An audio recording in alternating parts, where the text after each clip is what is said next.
ಒಂದೇ ಬೇಗ ಸರ್ ಈಗ ಇರಪ್ಪ ಸುಮ್ಮನೆ ಸರ್ ಈಗ ಸಭೆಯಲ್ಲಿ ಭಾಗಿಯಾಗಿದ್ರಿ, ರೆಸ್ಪಾನ್ಸ್ ಹೇಗಿದೆ, ಏನ್ ಅನಿಸ್ತಾ ಇದೆ, ಏನ್ ನಿರ್ಧಾರ ಮಾಡಿದ್ರಿ ಸರ್ ಸಭೆಯಲ್ಲಿ?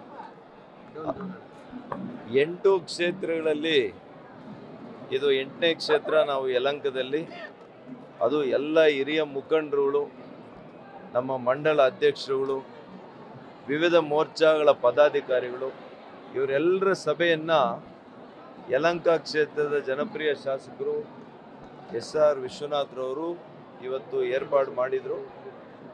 ಇವತ್ತು ಸಾವಿರಾರು ಸಂಖ್ಯೆಯಲ್ಲಿ ಇಲ್ಲಿ ಬಂದಿದ್ದಾರೆ. ಭಾಳ ಉತ್ಸಾಹ, ನಿರೀಕ್ಷೆಗೂ ಮೀರಿದ ಉತ್ಸಾಹ ಮತ್ತು ಪಕ್ಷದ ಬಗ್ಗೆ ಬದ್ಧತೆ. ಮಾನ್ಯ ನರೇಂದ್ರ ಮೋದಿಯವರನ್ನು ಪ್ರಧಾನಮಂತ್ರಿಗಳಾಗಿ ಮಾಡಬೇಕು ಅನ್ನುವಂಥ ಒಂದು ಹಂಬಲ ಇದೆಲ್ಲವೂ ಕೂಡ ಇಲ್ಲಿ ಕಾಣ್ತಾ ಇದೆ. ಮತ್ತು ಸಂಸದರಾಗಿ ಯಾವ ರೀತಿ ಕೆಲಸ ಮಾಡಬೇಕು, ಅವರಿಗೆ ಯಾವ ರೀತಿ ಸಹಕಾರ ಕೊಡಬೇಕು ಅನ್ನುವಂಥ ಕಿವಿ ಮಾತನ್ನು ಕೂಡ ಹೇಳಿದ್ದಾರೆ. ಹಾಗಾಗಿ ನಾನು 100ಕ್ಕೆ 100 ಯಲಹಂಕ ಕ್ಷೇತ್ರದ ಜನತೆ ಮೇಲೆ, ನಮ್ಮ ಮುಖಂಡರ ಮೇಲೆ, ನಮ್ಮ ನಾಯಕರ ಮೇಲೆ, ವಿಶೇಷವಾಗಿ ನಮ್ಮ ಶಾಸಕರ ಮೇಲೆ ನನಗೆ ನಂಬಿಕೆ ಇದೆ.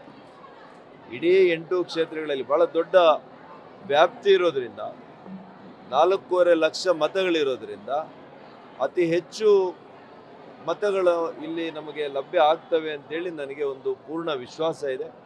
ಮತ್ತು ನಮ್ಮ ಕಾರ್ಯಕರ್ತರ ಚುನಾವಣೆಗಳು ಕೂಡ ಮುಂದಿನ ಸಾಲಿನಲ್ಲಿದೆ.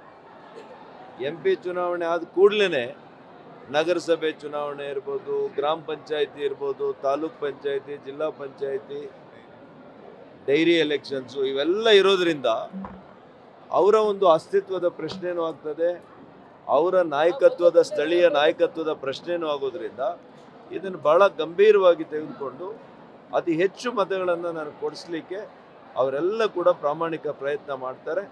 ನನಗೆ ಈ ಸಭೆ ಭಾಳ ತೃಪ್ತಿಯಾಗಿದೆ, ತೃಪ್ತಿಯನ್ನು ತಂದಿದೆ.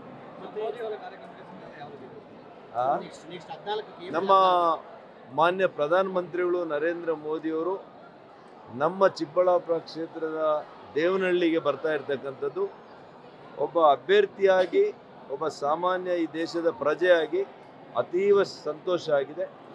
ನಾವೆಲ್ಲ ಕೂಡ ಅತಿ ಹೆಚ್ಚು ಜನರು ಈ ಕ್ಷೇತ್ರದಿಂದ, ಕನಿಷ್ಠ 1.5 ಇಂದ 2 ಲಕ್ಷ ಜನರು ಚಿಕ್ಕಬಳ್ಳಾಪುರ ಲೋಕಸಭಾ ಕ್ಷೇತ್ರದಿಂದಾನೇ ಹೋಗಲಿಕ್ಕೆ ನಾವೆಲ್ಲ ಕೂಡ ಏರ್ಪಾಡುಗಳನ್ನು ಮಾಡ್ತಾ ಇದ್ದೇವೆ.